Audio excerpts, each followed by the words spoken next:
नमस्कार दोस्तों, welcome to my channel episode number 2। Akshara के बाबूजी जब अक्षरा को फ़िल्म देखने के लिए परमिशन देते हैं और वो जाने के लिए रेडी होती है तो उसकी माँ कहती है कि टाइम से घर पे आ जाना, मुझे बहुत चिंता होती रहती है। दादी बोलती है कि हाँ, उसे ज्ञान है, इतना ध्यान है उसे कि वो टाइम से घर पर आ जाएगी बड़ी बहू। और वर्षा और अक्षरा फिर जाने के लिए रेडी हो जाते हैं और फिर वहाँ पर आ जाते हैं और अक्षरा बोलती है कि काका जी कि आप मेरी जब मैं आरती गाती हूँ तो आप नीचे उतर कर क्यों नहीं आते हैं, ऊपर से सुनते रहते हैं। तो ओमी काका बोलते हैं कि भगवान तो अपने दिल के अंदर समाये हुए होते हैं और तेरी आवाज़ में तो जादू है, जादू। और फिर अक्षरा वर्षा से बोलती है कि कभी कभी तो ओमी काका की बात समझ नहीं आती है, वो दिल के इतने अच्छे हैं, बस उनको कोई समझ नहीं पाता, ना ही काकी और ना ही बाबूजी। फिर वर्षा बोलती है तुम्हारी आवाज़ में जादू है, जादू, ओमी काका सही बोलते हैं।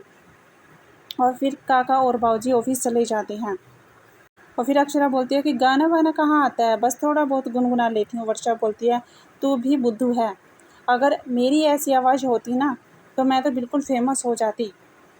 अक्षरा कहती है अच्छा। वर्षा कहती है हाँ, मैं मजाक नहीं कर रही हूँ, तो कोशिश क्यों नहीं करती, तू एक फेमस सिंगर बन सकती है। आजकल टीवी पर कितने शो आ रहे हैं, तू रातों रात स्टार बन सकती है और फिर हम तुझे टीवी पर देखेंगे, तू बड़े बड़े स्टार के लिखे हुए गाने गाएगी और क्या पता उनमें से कोई ऋतिक रोशन भी आ जाए। अक्षरा बोलती है बाप रे, फिर तो मेरे होश ही गुम हो जाएंगे और फिर जो गाने की लाइनें आती होंगी वो भी भूल जाऊंगी। फिर दोनों जोर से हंसने लगती हैं। अक्षरा बोलती है कि माँ ने कहा है कि अच्छे घर की लड़कियां जोर जोर से नहीं हंसती। फिर भोला भैया के साथ दोनों फिल्म देखने के लिए चली जाती हैं और फिर एक लड़का उनका पीछा करने लगता है। वर्षा बोलती है भोला भैया सारा दिन पीछे लगा रहता है, भोला जी आप हमें गोला खिलाएंगे ना। और फिर भोला को भेज देती हैं गोला लाने के लिए और वर्षा उसका मजाक उड़ाती है और बोलती है तेरा काट का पहरेदार है। और जब दोनों गोला खाने लगती हैं तो वर्षा बोलती है भोला भैया अगर गोला खाने से अक्षरा दीदी बीमार हो गई या चक्कर आ गए तो भोला को बुद्धू बना देती हैं और चक्कर आने का अक्षरा नाटक करने लगती है। और फिर मार्केट में तरह तरह के सामान खरीदने लगती हैं और उसके बाद सामान खरीदते रात हो जाती है और उन्हें रिक्शा नहीं मिलती।